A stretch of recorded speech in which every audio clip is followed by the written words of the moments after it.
എൻ്റെ YouTube channel share ആക്കാൻ വേണ്ടി വന്നിട്ടുണ്ട് കേട്ടോ. എല്ലാവരും എന്നോട് ചോദിക്കുന്നൊരു ഇതായിരുന്നു, നീ എന്താ യൂട്യൂബ് ചാനൽ നിർത്തിയോ എന്ന്. ആ ഒരു ചോദ്യത്തിൻ്റെ സൈ കേട്ടിട്ടാണ് ഞാൻ വന്നത്. അപ്പോൾ ഗൈസ് ഇന്ന് കാണിക്കാൻ വേണ്ടി പോണത് ഇതിൻ്റെ ഒരു വീടാണ്. അപ്പോൾ കാട്ടിലെ നാട്ടിലെ വീട് എന്നറിയപ്പെടുന്നു ഈ വീട്.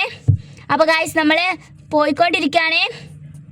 കുറച്ച് നടക്കാണ്ടെങ്കിൽ നല്ല കാറ്റാട്ടോ, വെയിലാണെങ്കിലും. വയനാടിൽ പോയൊരു വൈബാട്ടോ ഇവിടെ.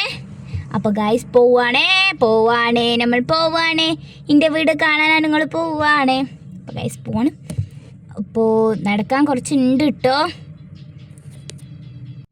പോവാണ്.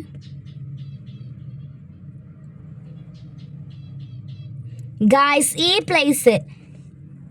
പ്ലേസ് ഒരു വയനാടിലെ വൈബാട്ടോ ഇവിടെ ഉള്ളത്. നല്ല തണുപ്പായിരുന്നു കേട്ടോ. ഈ രാത്രി നമ്മൾ വൈകുന്നേരം ടൈമിലൊക്കെ വരുമ്പോൾ നല്ല തണുപ്പായിരിക്കും കേട്ടോ.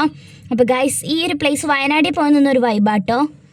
അപ്പോൾ ഇനി കുറച്ച് അങ്ങോട്ട് ഇറങ്ങി പോവാണ്ട്, പക്ഷെ ഞാൻ പോകുന്നില്ല, കാരണം അവിടെ പണിക്കാരൊക്കെ ഉണ്ടായതുകൊണ്ട് ഞാൻ പോകുന്നില്ല കേട്ടോ. അപ്പോൾ ഗൈസ് എൻ്റെ കൊച്ചു സ്വർഗ്ഗമാട്ടോ. അപ്പോൾ നമ്മളുടെ വീട്ടിൽ 2 ബെഡ്റൂം, അതേപോലെ തന്നെ ഒരു ലിവിങ് ഏരിയയും, പിന്നെ അതേപോലെ തന്നെ സിറ്റ് ഔട്ടും, പിന്നെ ഒരു ടോയ്ലറ്റും കൂടിയാട്ടോ. ചെറിയൊരു വീടാട്ടോ. എല്ലാവരും ഈ വീട് പണി വേഗം ഒന്ന് കഴിയാൻ വേണ്ടി പ്രാർത്ഥിക്കണേ. അപ്പോൾ ഗൈസ് നമ്മളെ കുഞ്ഞു വീട്. ഇവിടെയൊക്കെ നല്ല കാറ്റാട്ടോ. വൈകുന്നേരങ്ങളിലൊക്കെ വരികയാണെങ്കിൽ നല്ല കാറ്റാണ്. അപ്പോൾ ഗൈസ് ഇനിയും സപ്പോർട്ട്, ലൈക്ക്, ഷെയർ. അപ്പോൾ ബാക്കി നാളെ.